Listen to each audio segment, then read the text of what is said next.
وما أرسلناك إلا رحمة للعالمين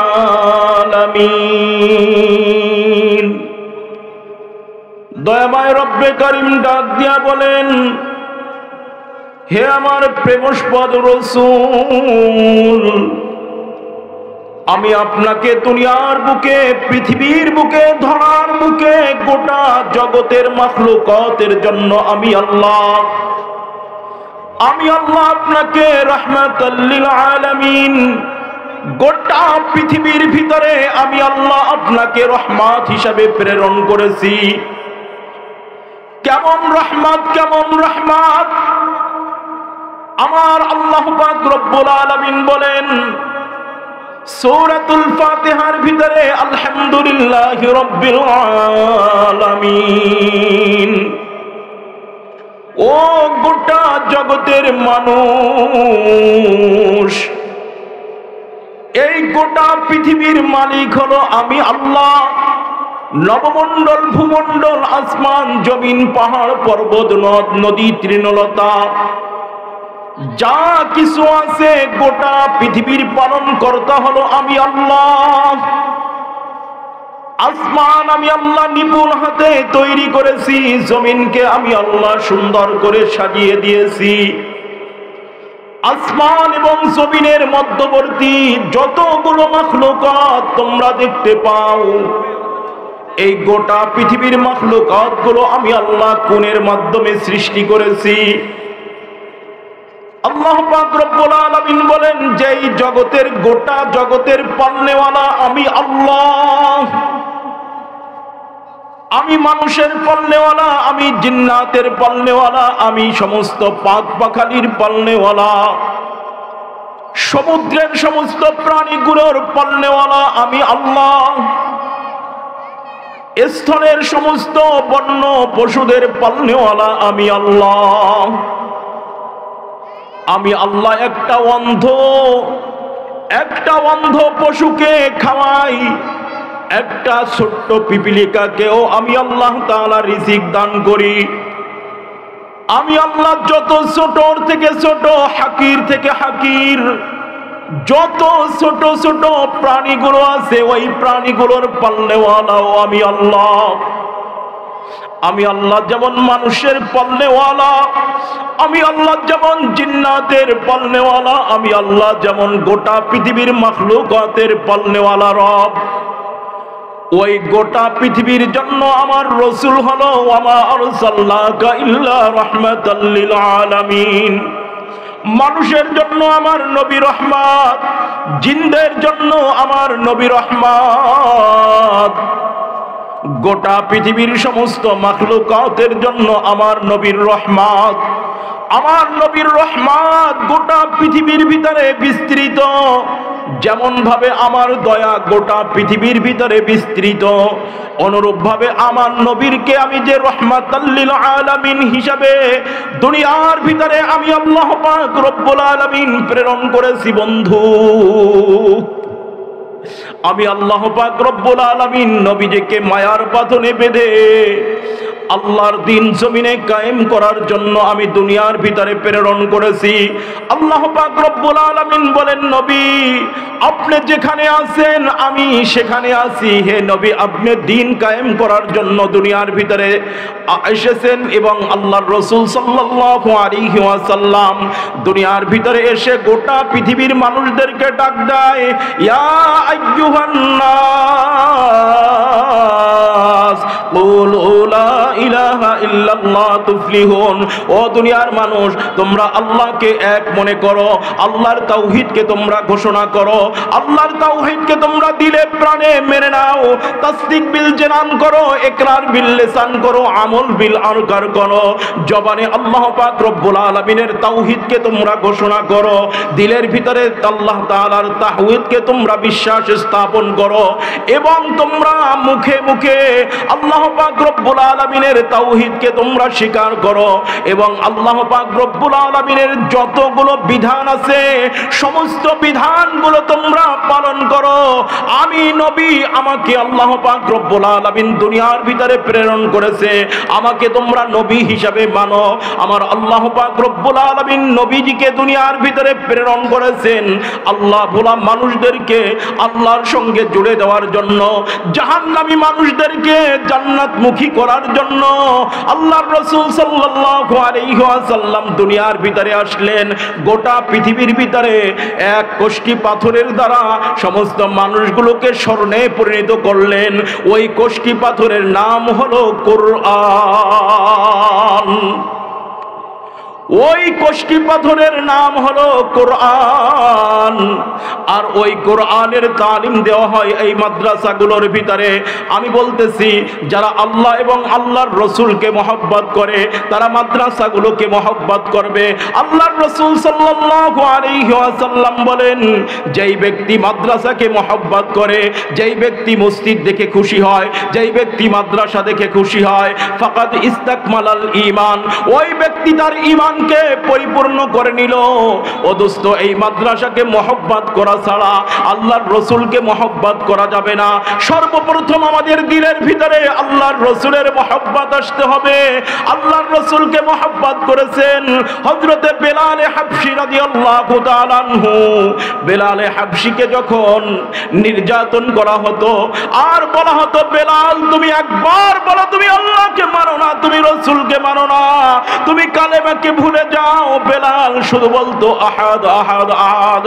হে মক্কার কাফেররা, ও উতবা ও সাইবা, ও দুনিয়ার কাফেররা, ও মক্কার কাফেররা, তোমরা আমাকে যত নির্যাতন করো, তোমরা আমাকে যতবার নির্যাতন করো, যত ধরনের নির্যাতনই করো না কেন, যেই রসুলকে দিলে প্রাণের জায়গা দিয়েছি, যেই আল্লাহর নাম মুখে উচ্চারণ করেছি, ওই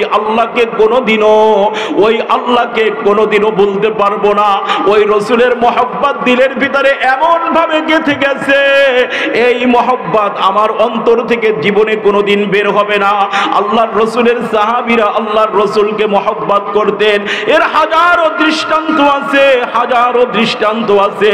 একজন নারী সাহাবী, আল্লাহর রসুল সাল্লাল্লাহু আলাইহি ওয়াসাল্লাম একদিন যুদ্ধের ময়দানে রওনা করেছেন। সাহাবীরা যুদ্ধের ময়দানে রওনা করেছেন। আল্লাহর রসুল সাল্লাল্লাহু আলাইহি ওয়াসাল্লাম ঘোড়ার উপরে সওয়ার করলেন। সাহাবীরা আল্লাহর রসুলের সামনে, আল্লাহর রসুলের পিছনে পিছনে চলতে লাগছেন। আল্লাহর রসুলের পিছনে পিছনে চলতেছেন। ও দোস্ত, একজন মা তার দুধের একটা বাচ্চা নিয়ে আল্লাহর রসুলের সামনে দাঁড়ানো, বলতেছেন ইয়া রাসূলুল্লাহ, আমাকে আপনার সঙ্গে যুদ্ধে নিয়ে যান। বলতেছেন মা, তুমি আমার সঙ্গে যুদ্ধে যেতে পারবা না, আমি তো কোনো নারীদেরকে নেই না। বলে ইয়া রাসূলুল্লাহ, এর পূর্বে যেই যুদ্ধে আপনি গিয়েছিলেন, আপনি কি আমাকে চিনতে পারেন নাই? আমার স্বামী আপনার সঙ্গে জিহাদ করতে গিয়া শাহাদাত বরণ করেছে, সে তো জান্নাতের পাখি হয়ে এরকম ভাবে জান্নাতের ভিতরে উড়তেছে। ইয়া রাসূলুল্লাহ, মেহেরবানি করে আমিও শাহাদাতের সুধা পান করতে চাই, আমাকে আপনার সঙ্গে যুদ্ধে নিয়ে যান। আল্লাহর রসুল বলেন না না মা, তোমাকে যুদ্ধে নেওয়া যাবে না, তোমাকে যুদ্ধে নেওয়ার কোনো ফর্মুলা নীতি আমার কাছে নাই, মহিলাদেরকে আমি যুদ্ধে নেই না। আল্লাহর রসুল বলেন ইয়া রাসূলুল্লাহ, তাহলে আমার এই দুধের বাচ্চা একটা শিশু সন্তান, এই সন্তানটাকে আপনি আপনার সঙ্গে যুদ্ধে নিয়ে যান, আপনার সঙ্গে যুদ্ধে নিয়ে যান। আল্লাহর রসুল বলেন ও মা, তুমি কেন তোমার দুধের সন্তানকে আমার কাছে দিতেছ? তোমার দুধের সন্তান দিয়ে আমি কি করব? ও তো যুদ্ধ করতে পারে না, আর ও তো একেবারে ছোট্ট একটা বাচ্চা। আম্মা জান এরকম মহিলা সাহাবী, উনি বলতে লাগলেন চোখের পানি ছেড়ে দিয়া, ইয়া রাসূলুল্লাহ, আমি শহীদের স্ত্রী হয়েছি, আপনাকে আল্লাহর জন্য মহব্বত করি, আপনাকে আল্লাহর জন্য মহব্বত করি, আমার জান আপনার উপরে কোরবান হোক, আমি আমার অস্তিত্বকে আপনার সঙ্গে আমি বিলীন করে দিয়েছি। ইয়া রাসূলুল্লাহ, আমার স্থাবর অস্থাবর সম্পদকে আপনার রাস্তায়, আপনার দ্বীনের রাস্তায় আমি এরকম বিলীন করতে দিতে রাজি আছি। ইয়া রাসূলুল্লাহ, আমি জানি আমার বাচ্চাটা যুদ্ধে আপনার কোনো কাজে আসবে না, কিন্তু যুদ্ধের ময়দানে ওই কাফেরের বাচ্চারা যখন তীর বল্লম বর্ষা আপনার উপরে নিক্ষেপ করবে, ইয়া রাসূলুল্লাহ, আপনার হাতে যদি ডাল না থাকে আমার সন্তানটাকে আপনি ডাল হিসাবে এরকম ভাবে ধরবেন। আমার সন্তানের বুকের উপরে বর্ষা লাগবে, তারপরেও আপনার এই মোবারক শরীরের ভিতরে যাতে কোনো প্রকার কোনো ধরনের বর্ষা তীর বল্লমের কোনো আঁচড় না লাগতে পারে। বলেন না সুবহানাল্লাহ। আল্লাহর রাসূল সাল্লাল্লাহু আলাইহি ওয়াসাল্লাম, দয়ার নবী, মায়ার নবী, বিশ্ব নবী আরবি মুহাম্মদুর রাসূলুল্লাহ সাল্লাল্লাহু আলাইহি ওয়াসাল্লামকে সাহাবীরা এত ভালোবাসতেন, এত ভালোবাসতেন। একজন সাহাবী, নিগ্রো একজন সাহাবী, আল্লাহর রাসূল সাল্লাল্লাহু আলাইহি ওয়াসাল্লামের দরবারে সব সময়ের জন্য বসে থাকতেন। দিন রাত 24 ঘন্টা আল্লাহর রাসূলের দরবারে বসে থাকতেন। ওই সাহাবী যুবক হয়ে গেছে, বিবাহর বয়সে উপনীত হয়েছেন। আল্লাহর রাসূল সাল্লাল্লাহু আলাইহি ওয়াসাল্লাম সাহাবীকে বলেন, ইয়া সাহাবী, তুমি কি বিবাহ করছো? বলে, ইয়া রাসূলুল্লাহ, আমি বিবাহ করি নাই। বলেন, ইয়া রাসূলুল্লাহ, আমি বিবাহ করব না। বলে, কেন তুমি বিবাহ করবা না? বলে, ইয়া রাসূলুল্লাহ, জানি না বিবাহর ভিতরে কি স্বাদ আছে। আপনার চোখের দিকে যখন তাকাই, আপনার এই লাবণ্যময় নুরানি চেহারাটা যখন দেখি, ইয়া রাসূলুল্লাহ, গোটা পৃথিবীর সমস্ত সুখ যেন কেমন যেন আমার হৃদয়ের ভিতরে অনুভূতিতে আসে। আমি এইরকম সুখ অনুভব করি। আল্লাহর রাসূলের ওই সাহাবীর মা একদিন এসে আল্লাহর রাসূলকে এরকম ভাবে বললেন, ইয়া রাসূলুল্লাহ, আমার সন্তানটা বিবাহ করতে চায় না, আপনি একটু তাকে বুঝান। আল্লাহর রাসূল বললেন, হে আমার প্রাণপ্রিয় সাহাবী, তুমি কালকে বিবাহ করবা। বলে, ইয়া রাসূলুল্লাহ, এটা কি আপনার আদেশ নাকি এটা আপনার মাশওয়ারা? আল্লাহর রাসূল বললেন, এটা আমার আদেশ।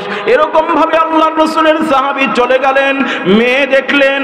এরকম ভাবে বিবাহ করার পরে এই মেয়েটাকে বাড়িতে এনে রেখে আবার আল্লাহর রাসূলের দরবারে চলে আসলেন। আল্লাহর রাসূল বলেন, আজকে না তুমি বিবাহ করছো? বলে, ইয়া রাসূলুল্লাহ, হ্যাঁ আমি বিবাহ করছি। বলে, বিবাহ করছো, আজকে তোমার বাসর রজনী, তোমার মধুর একটা সময় কাটবে, তুমি কেন এই নতুন বউকে রেখে আমার দরবারে চলে আসছো? বলে, ইয়া রাসূলুল্লাহ, আমার এই বাসর ঘরের মজার থেকেও আপনার এই দরবারের স্বাদ আমার কাছে হাজার হাজার গুণে বেশি। আল্লাহর রাসূলের সাহাবীরা এত বেশি মহব্বত করতেন। আর একজন সাহাবী এরকম ভাবে হুব্বে রাসূলের ভিতরে এসেছে। বলে, আর একজন সাহাবী, ওনার চুলগুলো এরকম কোকলানো থাকতো। আমার রাসূল সাল্লাল্লাহু আলাইহি ওয়াসাল্লাম কখনো কখনো কান বাবরি রাখতেন, কখনো কখনো ঘাড় বাবরি রাখতেন।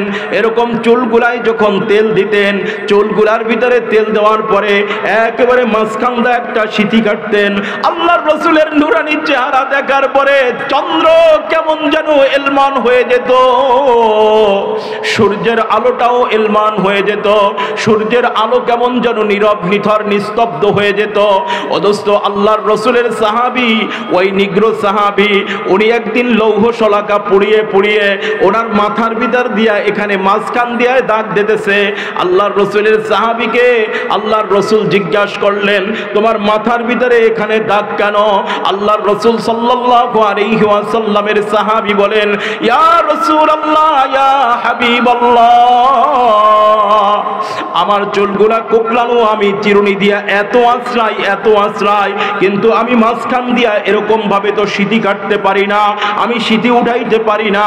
কিন্তু আল্লাহ পাক রব্বুল আলামিন বলছেন, কুল ইন কুনতুম তুহিব্বুনাল্লাহ ফাত্তাবিউনি, হে নবী আপনি বলে দিন, যদি তোমরা আল্লাহর ভালোবাসা পেতে চাও, আল্লাহর ভালোবাসার মাধ্যমে জান্নাতে যেতে চাও, আল্লাহর ভালোবাসার মাধ্যমে জাহান্নাম থেকে পরিত্রাণ পরিত্রাণ পেতে চাও, আল্লাহর ভালোবাসার মাধ্যমে মিজানের দাড়িপাল্লায় তোমাদের নেকের আমলটা যদি তোমরা ভারী করতে চাও, আল্লাহর ভালোবাসার মাধ্যমে কবরের আযাব থেকে মুক্তি পেতে চাও, আল্লাহর ভালোবাসার মাধ্যমে বিনা হিসাবে জান্নাতে যেতে চাও, তাহলে ফাত্তাবিউনি, আমি রাসূল আমাকে অনুসরণ করো। ইয়া রাসূলুল্লাহ, আমি তো সমস্ত কিছুতেই আপনাকে অনুসরণ করি, কিন্তু আপনার মাথার ভিতরে যেই চুল আঁচড়ানোর যেই সিস্টেমটা, আপনি যে মাথার ভিতরে এরকম মাঝখান দা এরকম সিঁথি কাটেন, ওই রকম সিঁথি তো আমার হয় না। এই জন্য লৌহ শলাকা পোড়াইয়া পোড়াইয়া আমার এইরকম মাথার ভিতরে আমি দাঁত কাটছি, যাতে এখানে আল্লাহকে আমি দেখাইতে পারি। আল্লাহ, আমার দয়ার নবী, মায়ার নবী, বিশ্ব নবী আরবি মুহাম্মদুর রাসূলুল্লাহ সাল্লাল্লাহু আলাইহি ওয়াসাল্লামকে আমি এত মহব্বত করতাম, যদিও আমার চুলগুলো আমি আশ্রাইয়া এরকম সিঁথি কাটতে পারি নাই, কিন্তু একটা লৌহ শলাকা পোড়াইয়া, একটা লৌহ শলাকা পোড়াইয়া আমি এখানে দাগ কেটেছি, আমি এখানে সিঁথি কেটেছি। ইয়া রাসূলুল্লাহ, এই নিশানাটা, এই নিদর্শনটা আমি আমার আল্লাহকে দেখানোর জন্য আমি এখানে লৌহ শলাকা পোড়াইয়া দাগ দিয়েছি। আল্লাহর রাসূল বলেন, হে সাহাবীরা শোনো, আমার এই সাহাবী সে আমার সঙ্গে জান্নাতে প্রবেশ করবেন। বলেন না সুবহানাল্লাহ। আল্লাহর রাসূলকে মাছে ভালোবাসতেন, আল্লাহর রাসূলকে গাছে ভালোবাসতেন, আল্লাহর রাসূলকে আসমান এবং জমিনের ভিতরে যতগুলো মাখলুকাত আছে সমস্ত মাখলুকাত গুলো আমার রাসূলকে অত্যন্ত মহব্বত করতেন। আল্লাহর রাসূল সাল্লাল্লাহু আলাইহি ওয়াসাল্লাম একদিন কাফেরদেরকে দাওয়াত দিতেছেন। মরুভূমির ভিতরে বিশাল বড় একটা প্রকাণ্ড গাছ, এই গাছের নিচে বসে আবু জাহেলকে দাওয়াত দিল। উতবা, সাইবা, আবু সুফিয়ান, আবু লাহাব সবাই একসঙ্গে বসা ছিল। এই সময় আল্লাহর রাসূল সাল্লাল্লাহু আলাইহি ওয়াসাল্লাম তাদেরকে বললেন যে তোমরা লা ইলাহা ইল্লাল্লাহ পড়ো, আল্লাহ পাক রব্বুল আলামিন তোমাদেরকে মাফ করে দিবেন, আল্লাহ তোমাদেরকে ক্ষমা করে দিবেন। আবু জাহেল লাফ দিয়ে ওঠে আমার রাসূল সাল্লাল্লাহু আলাইহি ওয়াসাল্লামের পেয়ারা শরীর মুবারকের ভিতরে আল্লাহর রাসূলের এই নুরানি চেহারার ভিতরে থাপ্পড় দিয়ে দিলেন। নাউজুবিল্লাহ। আল্লাহর রাসূলকে বেধড়ক ভাবে এরকম ভাবে চাবুকের দ্বারা প্রহার করলেন। আল্লাহর রাসূলের গায়ের ভিতরে আবু জাহেল 17 থেকে 18 বার বা এর চেয়েও বেশি এই দাওয়াতের কারণে, দ্বীনের দাওয়াতের কারণে আল্লাহর রাসূলকে প্রহার করেছে। আল্লাহর রাসূলকে ওই আল্লাহর দুশমন ব্যথা দিয়েছে, ব্যথা দুর্হৃদয়ে আল্লাহর রাসূল আবারও দাওয়াত দিবেন, আবারও দাওয়াত দিবেন।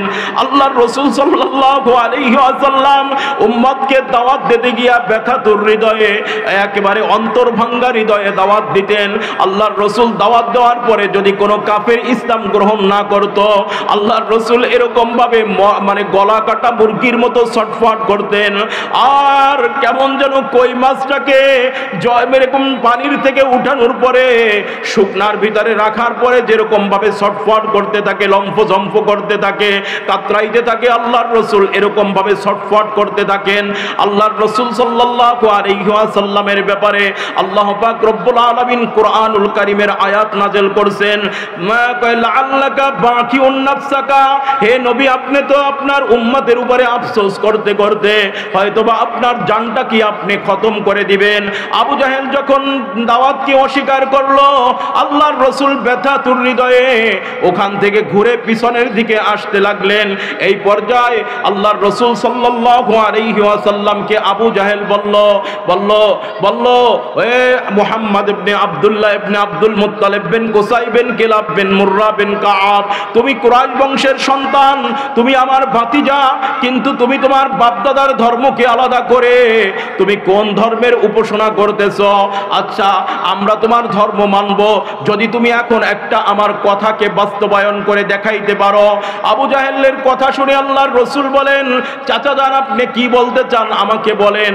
বললে আল্লাহর রাসূল সাল্লাল্লাহু আলাইহি ওয়াসাল্লামকে আবু জাহেল বলল, বলে দেখো এই বিশাল বড় একটা প্রকাণ্ড গাছ, এই গাছটাকে ইশারা দিয়া যদি তুমি এই 100 হাত জমিন মাটি চৌচির করে ফেলে যদি আমাদের সামনে তুমি আনতে পারো, তাহলে আমরা মনে করব তুমি সত্য নবী, তোমার রিসালাত সত্য, আল্লাহ তোমাকে নবী হিসাবে প্রেরণ করেছে, আমরা তোমাকে মানব এবং তোমার কালেমাকে গ্রহণ করে আমরা আল্লাহর তাওহীদকে আমরা স্বীকার করব।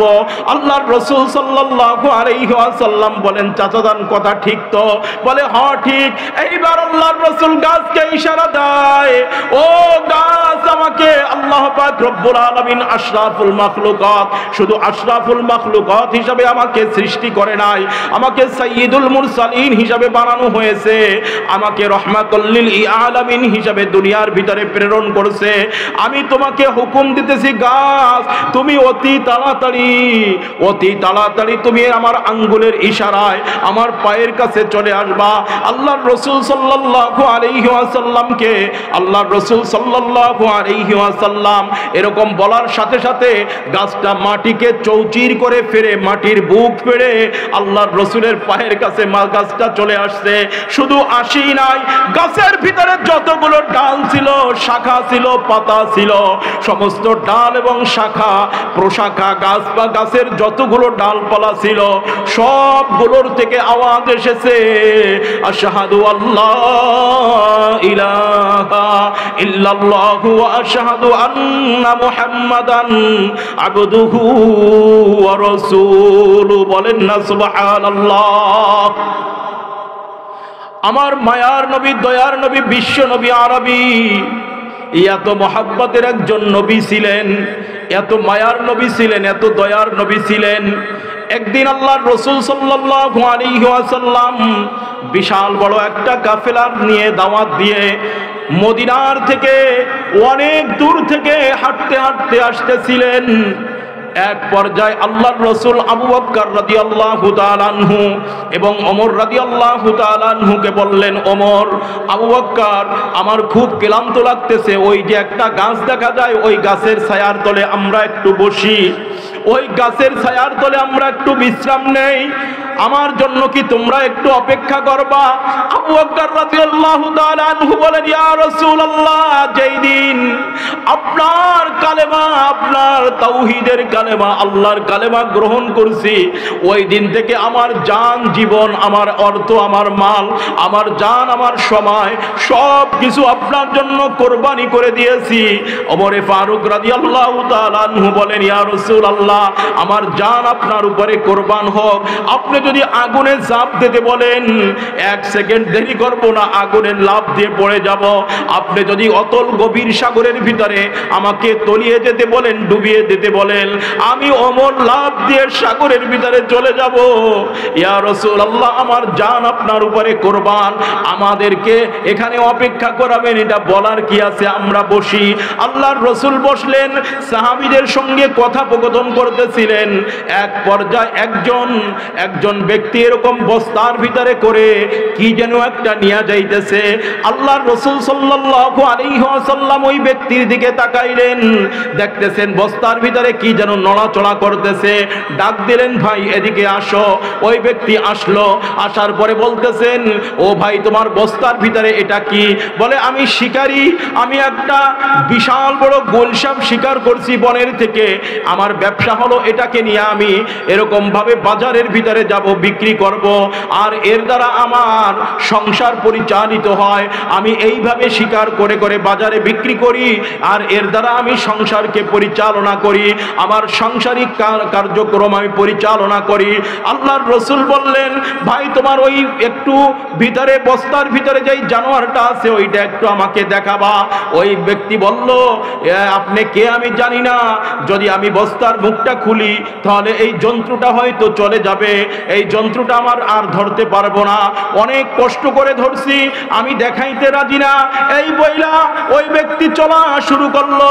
ওমরে ফারুক রাদিয়াল্লাহু তাআলা আনহু আল্লাহু আকবার তরবারি নিয়ে দাঁড়াই গেছে। বেয়াদব, আমার রাসূল একটা তোর এই জানোয়ার দেখতে চাইছে আর তুই দেখাইলি না, তুই এখান থেকে চলে যাচ্ছস, তোরে এখান থেকে যাইতে দেব না। ওই ব্যক্তি একেবারে পাথরের মূর্তির মতো দাঁড়িয়ে গেছে, ওই ব্যক্তি নড়াচড়া করতেছে না। আল্লাহু আকবার। রাসূল বলেন, ওমর তুমি থেমে যাও, কিফ ইয়া ওমর, ওমর তুমি থেমে যাও, ওই ব্যক্তিকে যাইতে বলো।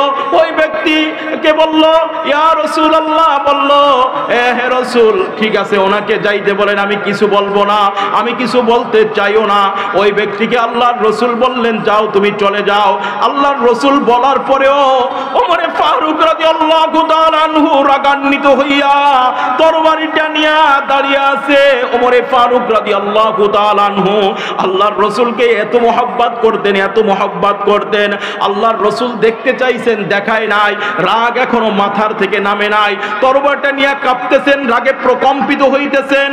আল্লাহর রাসূল সাল্লাল্লাহু আলাইহি ওয়াসাল্লাম বললেন, ওমর তুমি থেমে যাও, তোমার রাগটাকে তুমি কন্ট্রোল করো। আর ওই লোকটাকে বললেন, ভাই তুমি চলে যাও। বলে, হে আপনি কে আগন্তুক আমি জানি না, আমি তো যাইতে পারতেছি না, আপনার ওমরকে আপনি বসতে বলেন। এইবার আল্লাহর রাসূল বলেন, কেন ওমরকে বসতে বলবো? বলে, ওমর যদি এইরকম দাঁড়ানো থাকে, ওমরে ফারুক যদি দাঁড়ানো থাকে, আমার যাওয়ার কোনো কায়দা নাই, আমার হাঁটুগুলো থরথর করে কাঁপতেছে, আমি যাইতে পারবো না। আল্লাহর রাসূল ওমরকে বললেন, ওমর বসে যাও। ওমরে ফারুক রাদিয়াল্লাহু তাআলা আনহু বসে গেলেন, কিন্তু বসা অবস্থায় ঘাটিটা এরকম ঘিটিটা বাঁকা করে রেখেছে। আল্লাহর রাসূল সাল্লাল্লাহু আলাইহি ওয়াসাল্লামকে ওই পশুটা দেখায় নাই, জানোয়ারটা দেখায় নাই, ওমরের রাগ পড়ে নাই।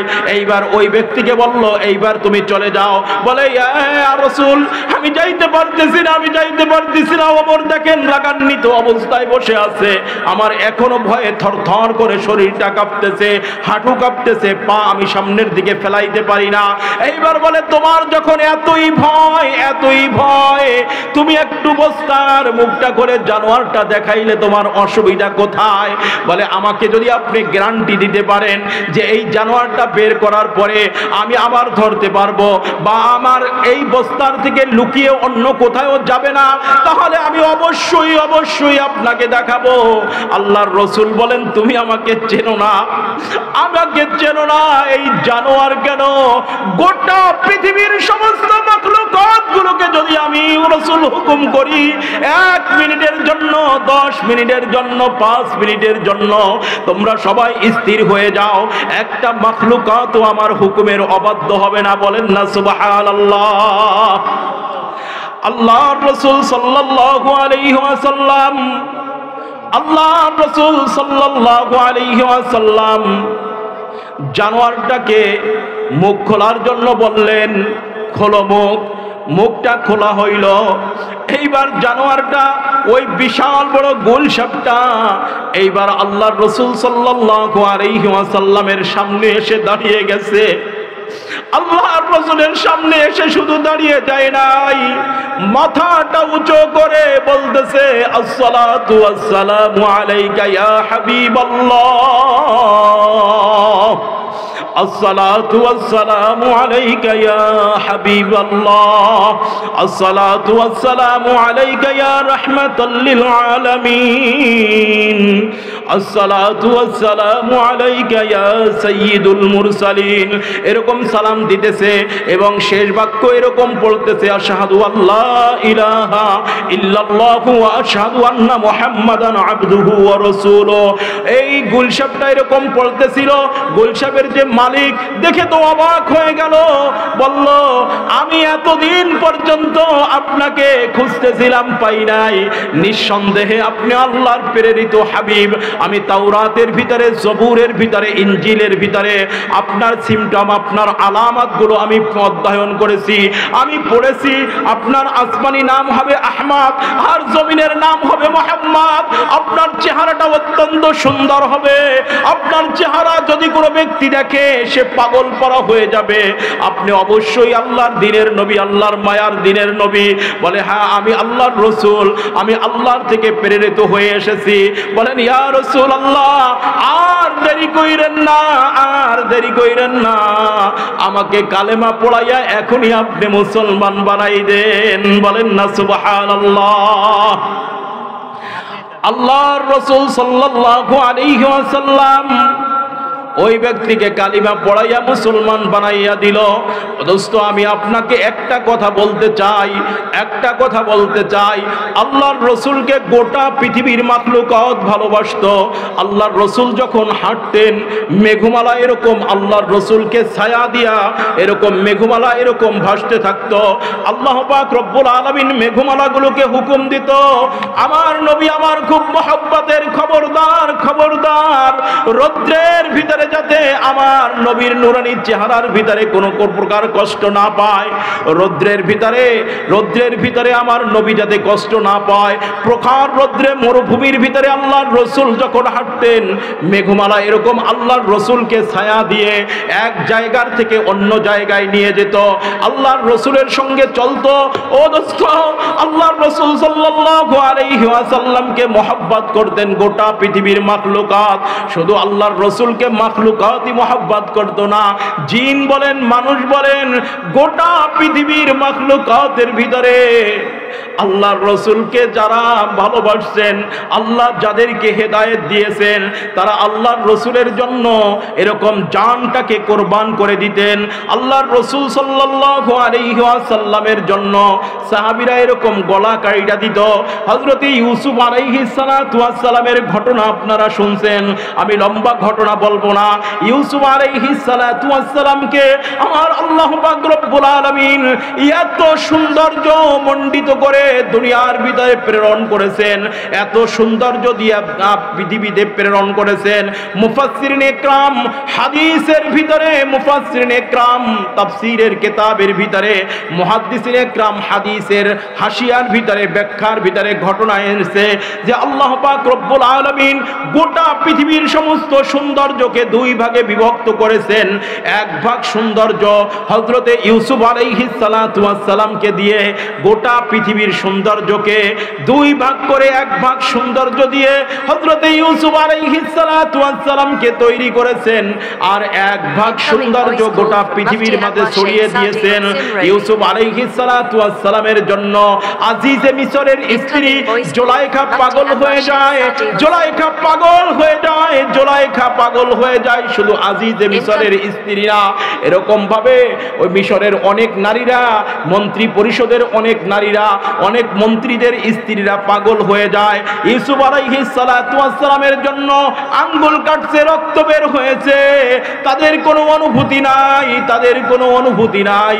বলে এই তো আল্লাহর রাসূল সাল্লাল্লাহু আলাইহি ওয়াসাল্লাম বলেন ইউসুফ আলাইহিস সালাতু ওয়াস সালামের সৌন্দর্য যেই ব্যক্তি দেখতো অবলোকন দৃষ্টিতে আল্লাহর রাসূল বলেন ইউসুফ আলাইহিস সালাতু ওয়াস সালামের চেহারার দিকে তাকিয়ে থাকতো।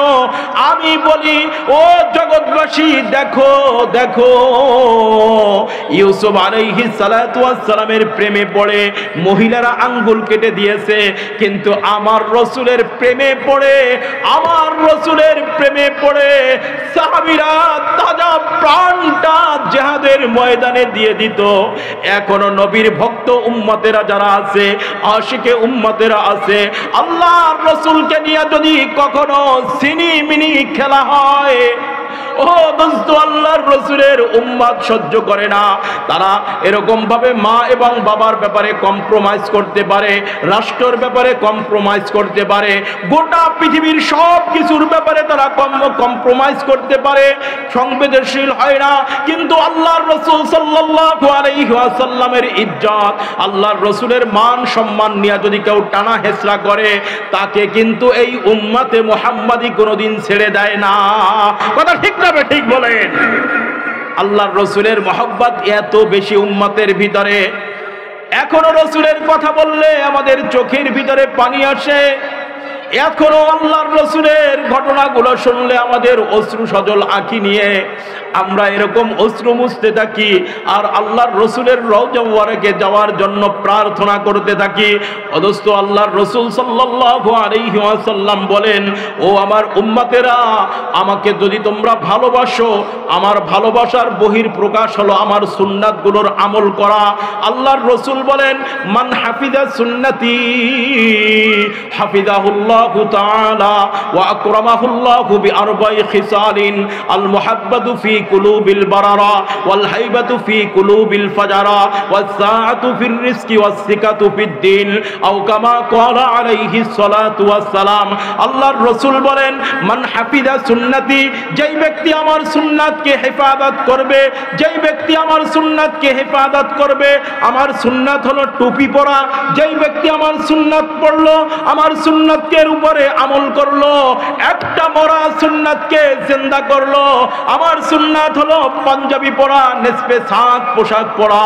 বলে যেই ব্যক্তি এরকম আমার সুন্নাতের অনুসরণ করে পাঞ্জাবি পরলো, যেই ব্যক্তি ঘরের ভিতরে খানা খাওয়ার সময় দস্তরখানের আমল করলো, যেই ব্যক্তি টয়লেটে যাওয়ার সময় আমার সুন্নাতকে ফলো করলো, টয়লেট থেকে বের হওয়ার সময় আমার সুন্নাতের উপরে আমল করলো, যেই ব্যক্তি আমি রাসূল আমাকে মহব্বত করে এক মুষ্টি পরিমাণ দাড়ি রাখলো, যেই ব্যক্তি আমি রাসূল আমাকে মহব্বত করে এরকম পাগড়ি পরে আল্লাহর রাসূলের মতো পাগড়ি পরে এরকম চলাফেরা করলো, যেই ব্যক্তি আল্লাহর রাসূলকে মহব্বত করে আল্লাহর রাসূলের সমস্ত সুন্নাতগুলোর উপরে আমল করে, আল্লাহর রাসূল বলেন, মান হাফিজা সুন্নতি, যেই ব্যক্তি আমার সুন্নাতগুলো হেফাজত করে হাফিজাহুল্লাহু তাআলা, আল্লাহ পাক রব্বুল আলামিন তাকেও হেফাজত করবেন। সে জমিনে থাকুক, সে স্থলে থাকুক, সে সমুদ্রে থাকুক, সে আসমানে থাকুক, সে সাগরের ভিতরে থাকুক, সে গভীর জঙ্গলের ভিতরে থাকুক, সে যেখানেই থাকুক না কেন, আল্লাহ পাক রব্বুল আলামিন তাকে রণে জলে জঙ্গলে স্থলে সমুদ্রে বন্দরে যেখানেই সে থাকুক না কেন, আল্লাহ পাক রব্বুল আলামিন তাকে সর্বপ্রকার বিপদ আপদ বালা মুসিবত থেকে আমার আল্লাহ হেফাজত করবেন। কথাটা কার? কথাটা হলো আমার আল্লাহর রাসূলের। আল্লাহর রাসূল বলেন, মান হাফিজা সুন্নতি, যেই ব্যক্তি আমার সুন্নাতকে হেফাজত করলো হাফিজাহুল্লাহু তাআলা, আল্লাহ পাক রব্বুল আলামিন তাকে হেফাজত করবেন। শুধু আল্লাহর রাসূল এটাই বলেন নাই, আল্লাহর রাসূল বলেন, মান আহইয়া সুন্নতি, যেই ব্যক্তি শেষ জামানার ভিতরে আখিরি জামানার ভিতরে আমার একটা মরা সুন্নাতকে জিন্দা করবে, এক সুন্নাত তোমাকে জান্নাতে টেনে নিয়ে যাবে। বলেন না সুবহানাল্লাহ। আল্লাহর রাসূল সাল্লাল্লাহু আলাইহি ওয়াসাল্লাম সাহাবীদেরকে একদিন ঘটনা শুনাইতেছিলেন। হযরতে মূসা আলাইহিস সালাতু ওয়াস সালাম যখন নীল নদ পার হয়ে যায়, ফেরাউনের 9 লক্ষ সৈন্য সহ আল্লাহ পাক রব্বুল আলামিন নীল নদের ভিতরে ডুবিয়ে দেয়। কিন্তু ফেরাউনের সৈন্যবাহিনীর ভিতরে একজন ছিল যে আল্লাহর রাসূলকে সব সময় ব্যঙ্গ করত। আল্লাহর রাসূল মূসা আলাইহিস সালাতু ওয়াস সালামকে সব সময়ের জন্য ব্যঙ্গ করত। মূসার যেমন পাগড়ি ওই রকম পাগড়ি পরিধান কইরা তাকে এরকম ঠাট্টা গোত্র করত। মূসার যেমন জামা, মূসা আলাইহিস সালাতু ওয়াস সালামের যেমন জামা ওই রকম পাঞ্জাবি পইরা ব্যঙ্গ করত। ঘটনাক্রমে ও বেঁচে গেল, নীল নদ থেকে উঠা ও মূসা আলাইহিস সালাতু ওয়াস সালামের সঙ্গে নীল নদ পার হয়ে গেল। আল্লাহ পাক রব্বুল আলামিনের কারিশমা বোঝার কোনো উপায় নাই। আল্লাহর রাসূল মূসা আলাইহিস সালাতু ওয়াস সালাম পয়গম্বর, জলিল ও কদর পয়গম্বর, ওই ব্যক্তির দিকে তাকাইয়া বলতেছে, তুই তো সারা জীবন আমাকে ব্যঙ্গাত্মক করছস, তুই সারা জীবন আমাকে হাসির খোরাক বানাইছস, তুই আমাকে নিয়ে ব্যঙ্গচিত্র করছস, তুই আজকে কেমনে বেঁচে গেলি? আল্লাহকে জিজ্ঞাসা করতেছে, আল্লাহ তুমি ওকে কেন বাঁচাইলা? ও তো সারা জীবন আমার সঙ্গে নাফরমানি করছে, আমার অবাধ্য ছিল, তুমি ওকে বাঁচাইলা কেন? আমার দয়াময় রব্বে কারীম ডাক দিয়া বলে, মূসা তোমার পোশাকের এত দাম, তোমার এই পাগড়ির এত দাম, ও যখন নীল নদে উপনীত হইল। ফিরাউনের সঙ্গে নীল নদের ভিতরে তোমাকে ধাওয়া করার জন্য যাইতেছিল, ওই সময়ও তোমার মতো পাঞ্জাবি, তোমার মতন জামাওয়ার পরিধানে ছিল, তোমার মতন পাগড়িওয়ার মাথায় ছিল। তোমার এই পোশাকের বরকতে, তোমার এই পোশাকের জন্য আমি আল্লাহ পাক রব্বুল আলামিন আজকে তাকে নীল নদ থেকে উদ্ধার করে দিয়েছি। বলেন না সুবহানাল্লাহ। এই নীল নদ থেকে মুসা আলাইহিস সালাতু ওয়াস সালামের পোশাকের মতো পোশাক পরার কারণে, মুসা আলাইহিস সালাতু ওয়াস সালামের লেবাসের মতো লেবাস ধারণ করার কারণে, মুসা আলাইহিস সালাতু ওয়াস সালামের সূরাতের মতন সূরাত ধারণ করার কারণে আল্লাহ তাআলা তাকে নীল নদ থেকে উদ্ধার করেছে। শুধু তাই নাই, এরপরে মুসা আলাইহিস সালাতু ওয়াস সালামের হাতে হাত দিয়া আল্লাহ পাক রব্বুল আলামিনের ওই যুগের দ্বীন তিনি গ্রহণ করেছেন এবং মুসা আলাইহিস সালাতু ওয়াস সালামের অনুসারী হিসাবে আল্লাহ পাক রব্বুল আলামিন তাকে হেদায়েত দান করে দিয়েছেন। আমার বন্ধুগণ, আমি বলতেছিলাম আল্লাহর রাসূল বলেন, মান আহাব্বা সুন্নতি ফাকাদ আহাব্বানি। যেই ব্যক্তি আমার সুন্নাতকে, আল্লাহর রাসূল বলেন, যেই ব্যক্তি আমার সুন্নাতকে মহব্বত করে সে কেমন যেন আমাকে মহব্বত করলো। ওমান আহাব্বানি, আর যেই ব্যক্তি আমাকে মহব্বত করলো, কানা মাই ফিল জান্নাহ, ওই ব্যক্তি জান্নাতের ভিতরে আমি রাসূল আমার সঙ্গে থাকবে। বলেন না সুবহানাল্লাহ। আল্লাহর রাসূল সাল্লাল্লাহু আলাইহি ওয়াসাল্লাম বলেন, মান আহইয়া সুন্নতি, যেই ব্যক্তি আখিরি জামানার ভিতরে আমার সুন্নাতের হেফাজত করবে। আমাদের ঘরের ভিতরে আজকে সুন্নাত নাই, যার কারণে বরকত নষ্ট হয়ে গেছে। আমাদের ঘরের ভিতরে সুন্নাত নাই, মা বোনেরাও সুন্নাত কি জিনিস এটা বোঝে না। আল্লাহর রাসূলের যতগুলো সুন্নাত আছে, এই সুন্নাত আমাদের শরীরের ভিতরে সর্বপ্রথম ফিট করতে হবে। ও যুবক ভাইরা, পায়ে হাত দিয়া বলতেছি রে বাবা, তুমি এইরকম আল্লাহর রাসূলের দাড়িগুলা কেমনে তুমি শেভ কইরা ফেলাই দাও। আল্লাহর একজন ওলি বান্দা, উনি একজন স্বপ্ন দেখতেছিলেন আল্লাহর রাসূলের এইরকম বুক থেকে মদিনার ভিতরে বৈশা রওজার থেকে এরকম বুক থেকে তাজা তাজা রক্তগুলা বের হইতেছে। আল্লাহর রাসূলের এই অবস্থা দেখে কেমন যেন তীর দ্বারা আঘাত করা হয়েছে, কেমন যেন বললাম বর্ষা দ্বারা আঘাত করা হয়েছে, কেমন যেন তলোয়ারের দ্বারা এরকম জোরে জোরে কোপাইতেছে। আল্লাহর রাসূলের কাছে জিজ্ঞাসা করলেন, আল্লাহর ওলি স্বপ্ন যোগে জিজ্ঞাসা করতেছেন, ইয়া রাসূলুল্লাহ, ইয়া হাবিবাল্লাহ, আপনার এই বুক থেকে কেন রক্ত বের হইতেছে, কেন ফিনকি দিয়া রক্ত বের হইতেছে? আল্লাহর রাসূল আমাকে বলেন, কোন কাফের কি আপনাকে আঘাত করছে? যদি কোন কাফের আঘাত করে থাকে তার গর্দানটা আমি উড়িয়ে দেব, তাকে আমি হত্যা করব।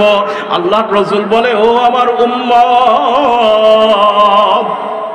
ও উম্মত, তোমাদের জন্য আমার 23 বছর ফিকির করেছি, আমার 63 বছর জিন্দেগি আমি তোমাদের জন্যই দিয়েছি। তোমরা আমাকে বুঝলা না রে উম্মত, আমি নবী তোমাদেরকে কত মহব্বত করি। বলে, না না, কোনো কাফের আমাকে এরকম হত্যা করতেও আসে নাই, কোনো কাফের আমার শরীরে থেকে রক্ত বের করার জন্য আসে নাই, কেউ আমাকে তীর দিয়ে আঘাতও করে নাই, বল্লম দিয়ে আঘাত করে নাই, বর্ষা দিয়ে আঘাত করে নাই, এরকম তলোয়ারের দ্বারা আমাকে কেউ আঘাত করে নাই। বলতেছে, ইয়া রাসূলুল্লাহ, তাহলে কেন, এই সাউন্ড ক্লিয়ার করো, কেন এরকম ভাবে বলে, কেন আমার বলতেছে, ইয়া রাসূলুল্লাহ, ইয়া রাসূলুল্লাহ, কেন তাহলে আপনার মুখ থেকে রক্ত বের হইতেছে?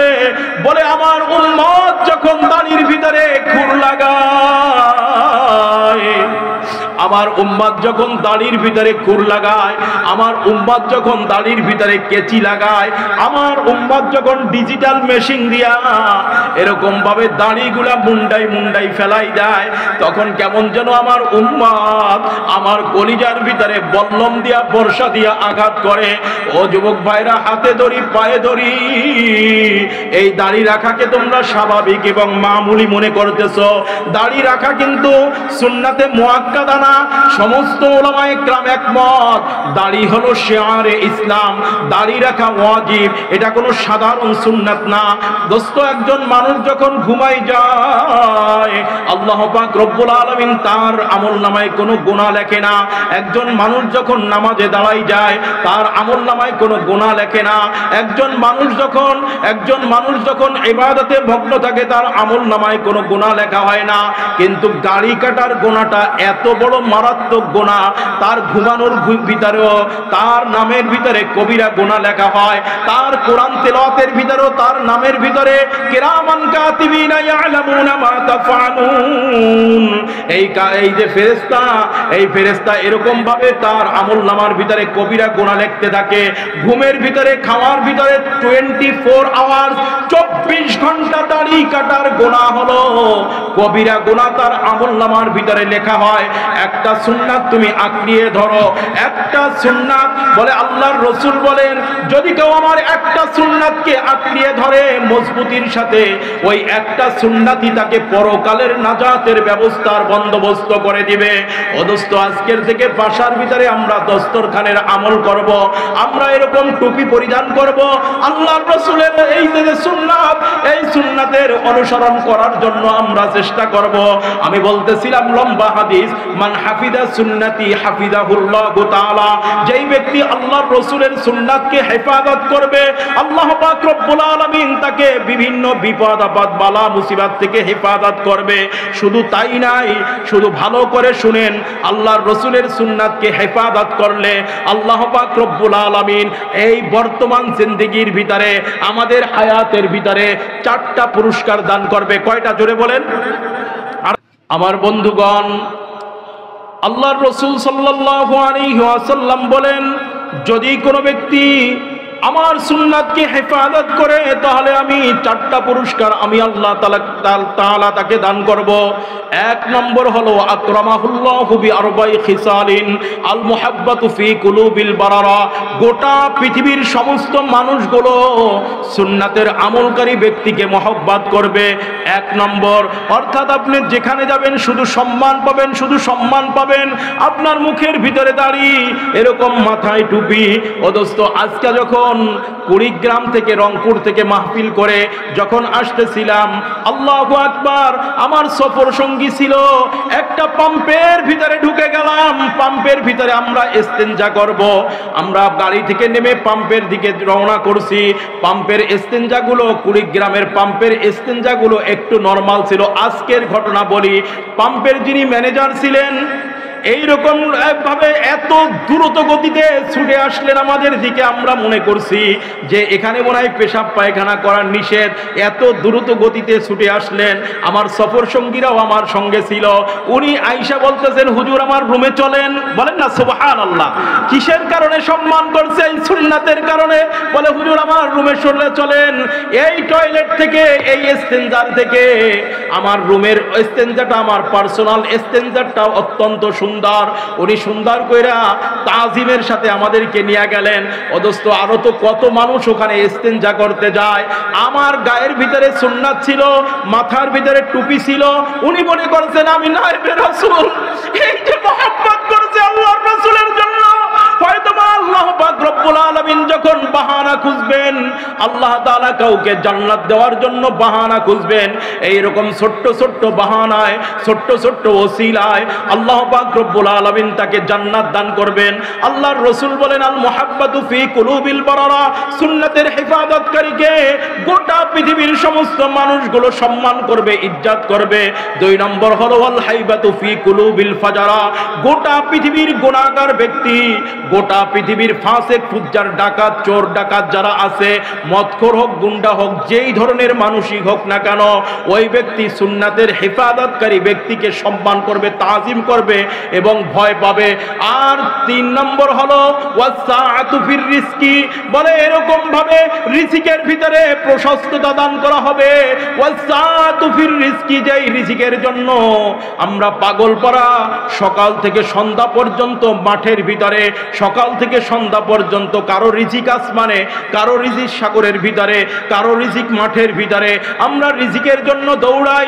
আল্লাহর রাসূল বলে আমার সুন্নাতের হেফাজত করো উম্মত, আমি আল্লাহ পাক রব্বুল আলামিনের কাছ থেকে চেয়ে চেয়ে তোমার রিজিকের ভিতরে আল্লাহ পাক রব্বুল আলামিনের কাছ থেকে বারাকা এনে দিব। আমি তোমার রিজিকের ভিতরে ওয়াসাআত যাতে হয় এই জন্য তোমার জন্য দোয়া করব।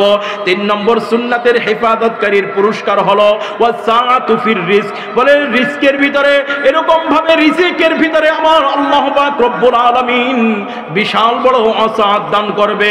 আর 4 নম্বর হলো ওয়াসিকাতু ফিদ্দিন, ঈমানের সাথে ওই ব্যক্তি দ্বীনের উপরে অটল অবিচল থেকে ওই ব্যক্তি দুনিয়ার থেকে চিরবিদায় নেবে। এই জন্য আমরা সবাই ইনশাআল্লাহ সুন্নাতের হেফাজত করব। রাজি আছি তো ইনশাআল্লাহ?